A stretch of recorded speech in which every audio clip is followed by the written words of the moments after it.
నమస్తే, welcome to BCN news. నేను విజయలక్ష్మి. ముందుగా ముఖ్యాంశాలు. కొనసాగుతున్న ఏపీ అసెంబ్లీ సమావేశాలు. ఎన్నికల్లో ఇచ్చిన హామీలను ఒక్కొక్కటిగా నెరవేరుస్తున్నామన్న సీఎం చంద్రబాబు.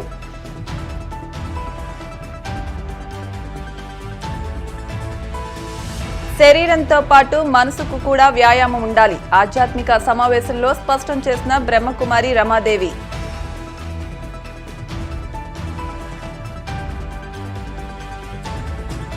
JNTUKలో సైబర్ నేరాలపై అవగాహన కల్పించిన SP విక్రాంత్ పాటిల్.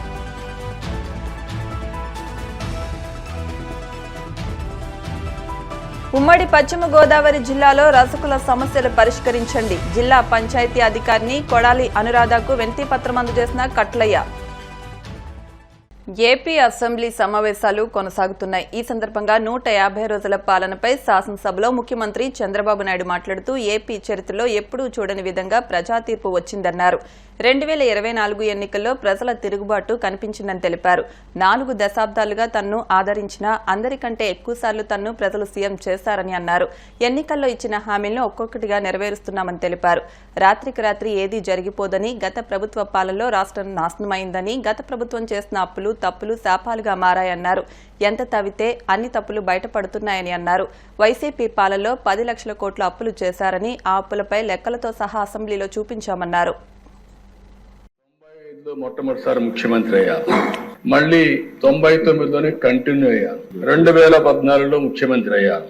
2024లో మళ్ళా ముఖ్యమంత్రి అయ్యాను. కానీ ఇలాంటి పరిస్థితి నా జీవితంలో ఎప్పుడు చూడలేదు. ఈరోజు ఎంత తవ్వితే అన్ని అవకతవకలు కానీ భయంకరమైన విషయాలు వచ్చే పరిస్థితి వస్తూ ఉంది. అందుకే మనకంటే ప్రజలు ఎక్కువ ఆలోచించారు. వాళ్ళు ఏదైతే ఆలోచించారో దాని పర్యవసానమే మొన్న మనకిచ్చినటువంటి తీర్పు. విధ్వంసమైన వ్యవస్థలు, గాడి తప్పిన యంత్రాంగం, గత ప్రభుత్వం యొక్క అప్పులు, తప్పులు, పాపాలు, నేరాలు ఈ ప్రభుత్వానికి ఒక సవాళ్లుగా తయారైనాయి.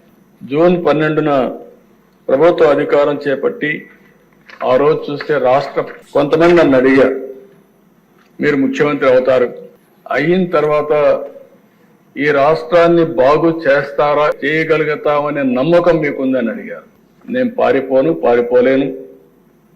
అధికారం ఉన్నా అధికారం లేకపోయినా ఎప్పుడైనా సరే ప్రజల కోసం పనిచేశా. ఇప్పుడు కూడా అలాంటి సవాళ్ళని నేను స్వీకరించి మళ్ళీ ప్రజలు నిలబెట్టగలిగితే అదే నాకు కావాలి, అది చేసి తీరతానని ఆ రోజు ప్రతిజ్ఞ చేసి ముందుకు వచ్చానని చెప్పి అలాంటి పరిస్థితుల్లో ఈ రాష్ట్రానికి ఒక విజ్ఞతతో ప్రజలు ప్రవర్తించారు.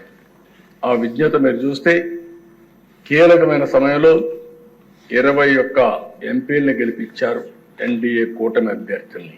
దీనివల్ల ఢిల్లీలో కూడా మన పరపతి పెరిగింది. కాస్తో కోస్తో వెంటిలేటర్ పై నుండే రాష్ట్రానికి సహాయం చేయడానికి ఆ రోజు నేను గాని, మిత్రుడు పవన్ కళ్యాణ్ గారు గాని, ఒక పక్క నరేంద్ర మోడీ గారు గాని, బీజేపీ ప్రధానమంత్రి గారు నరేంద్ర మోడీ గారు అందరం కలిసి చెప్పాం. దాని మీద పూర్తిగా కేంద్రం కూడా సహకరించే పరిస్థితికి వచ్చారు. ఒక్కొక్క ఇటుక పేరుస్తూ ముందుకు పోతున్నాం. రాత్రి ఏది సాధ్యం కాదు. ఈ విషయాన్ని ఇక్కడుండే శాసనసభ్యులు కూడా అర్థం చేసుకుని మనం అందరం కూడా ప్రజలకు చెప్తూ మన ఆలోచన విధానం ప్రజలకు అంకితమైన భావంతో పనిచేస్తాం. అదే సమయంలో రాజీ లేకుండా ముందుకు పోతామని చెప్పి కూడా నేను మీకు తెలియజేస్తున్నా. దగ్గర 162 రోజులు అయ్యింది. రోజులు లెక్క పెట్టుకుంటున్నాం. ఎందుకంటే అనునిత్యం బాధ్యత ఉంది మన మీద. ఇది మీరు చూసినప్పుడు చాలా డిపార్ట్మెంట్లు, గాడి తప్పిన డిపార్ట్మెంట్లన్నీ ఘాట్లో పెట్టే పరిస్థితికి వచ్చాం. దగ్గర లెక్కలు కూడా చెప్పాను. ఇంకా బయట ఇష్టానుసారంగా ప్రచారం చేసే పరిస్థితికి వచ్చారు. సాక్ష్యాధారాలతో సహా 10 లక్షల కోట్ల రూపాయలు అప్పులు గాని, గాడి తప్పిన వ్యవస్థలు, అస్తవ్యస్తంగా ఉన్న ప్రభుత్వ శాఖలు, పెండింగ్ బిల్లు, అనేక సవాళ్లు విసిరిన మనకుండే అనుభవంతో వీలైనంత సరి చేసుకుంటూ వచ్చాం. ప్రజలు ఒక నమ్మకాన్ని క్రియేట్ చేశాం. సంతృప్తి, సంతోషం, భద్రత కల్పించే విధానాల కోసం నాంది పలికాం. మళ్లీ హామీ ఇస్తున్న NDA విధానం సంక్షేమం, అభివృద్ధి, సుపరిపాలన. ఈ మూటి ద్వారా ఆంధ్రప్రదేశ్ రాష్ట్ర ప్రజలకు భరోసా ఇచ్చే విధంగా ఈ పరిపాలన కొనసాగిస్తామని చెప్పి కూడా నేను మీకు తెలియజేస్తున్నాను. మా ఆలోచన ఒకటే, పేదవాళ్ళ ఆదాయం పెరగాలి, ఖర్చులు తగ్గాలి, వాళ్ళ జీవన ప్రమాణాలు మెరుగుపరచాలనేదే ధ్యేయంగా పనిచేస్తున్నామని చెప్పి కూడా నేను మీకు తెలియజేస్తున్నాను.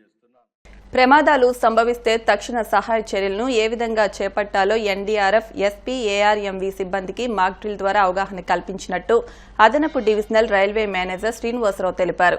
బుధవారం రాజమండ్రి రైల్వే స్టేషన్లోని కోల్ సైడ్లింగ్లో విజయవాడ డివిజన్ ఆపరేషన్స్ అదనపు డివిజనల్ రైల్వే మేనేజర్ శ్రీనివాసరావు కొండ పర్యవేక్షణలో ఎన్డీఆర్ఎఫ్ 10వ బెటాలియన్తో కలిసి మాక్ డ్రిల్ నిర్వహించారు.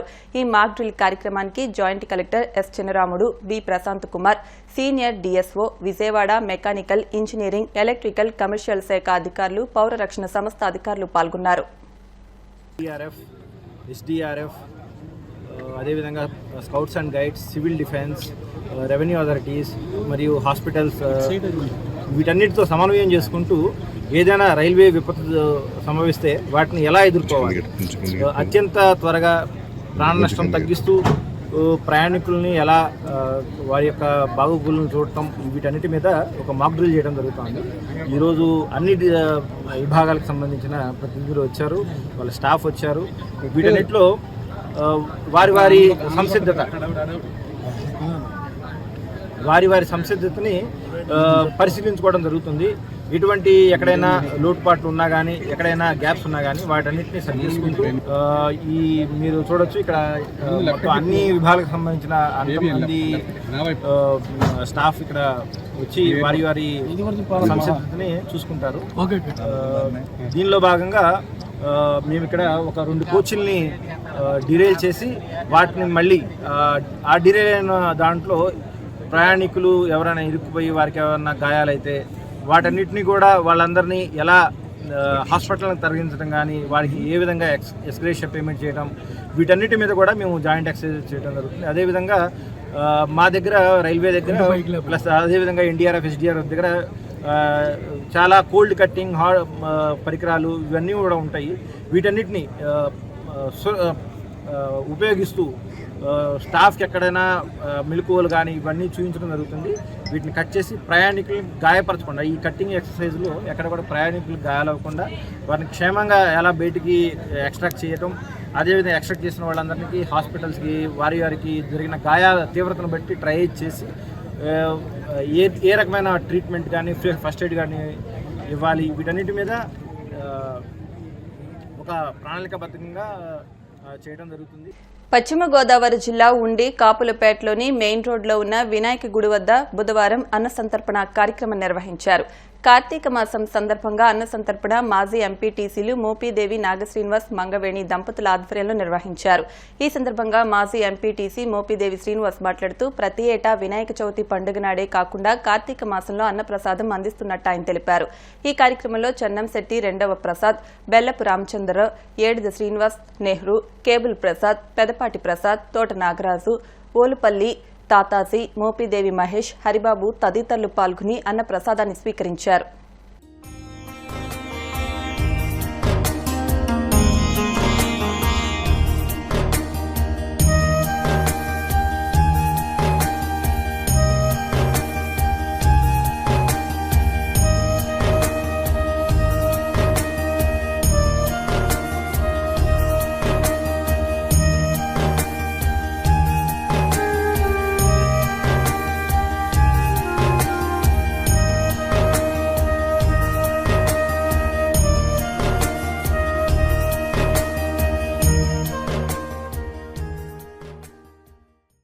గ్రామం కాపులపేటలో ఉన్న ఈ వినాయక స్వామి గుడి కట్టి 48వ సంవత్సరం, గుడి పునర్నిర్మాణం 8వ సంవత్సరం. 8వ సంవత్సరం నుంచి కూడా కార్తీక మాసంలో వనసమారాధన కింద, ఉసిరి చెట్టు భోజనం కింద ఇక్కడ అన్నసంతర్పణ 8 సంవత్సరాలు జరుగుతుంది. ఈ గ్రామంలో కులమతాలకు అతీతంగా వర్గభేదాలు కాకుండా అందరూ కూడా వచ్చి కార్తీక మాసం 10 బుధవారం కూడా ఇక్కడ వనసమారాధన జరుగుతుంది.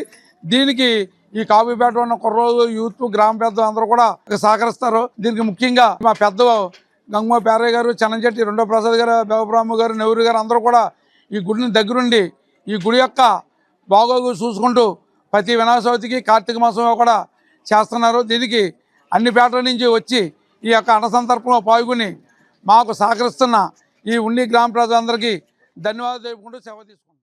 శరీరానికి వ్యాయామం ఎంత అవసరమో మనసుకు కూడా అంతే వ్యాయామం అవసరమని బ్రహ్మకుమారి రమాదేవి పేర్కొన్నారు. కార్తీక మాసం పర్వదినాన్ని పురస్కరించుకుని కాకినాడ రాజాసీ వీధిలోని బ్రహ్మకుమారి భవనంలో ఆధ్యాత్మిక ఆత్మీయ సమావేశం నిర్వహించారు.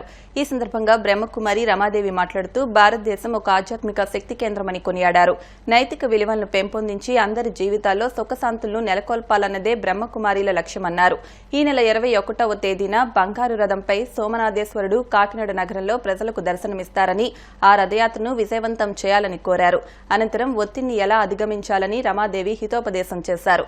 ఈ సమావేశంలో బీకే రజనీదేవి, దీది రామేశ్వరి, మీరా, లక్ష్మి, గంగా, పద్మ, పాపారావు, నాగబాబు, వెంకటేశ్వరరావు తదితరులు పాల్గొన్నారు.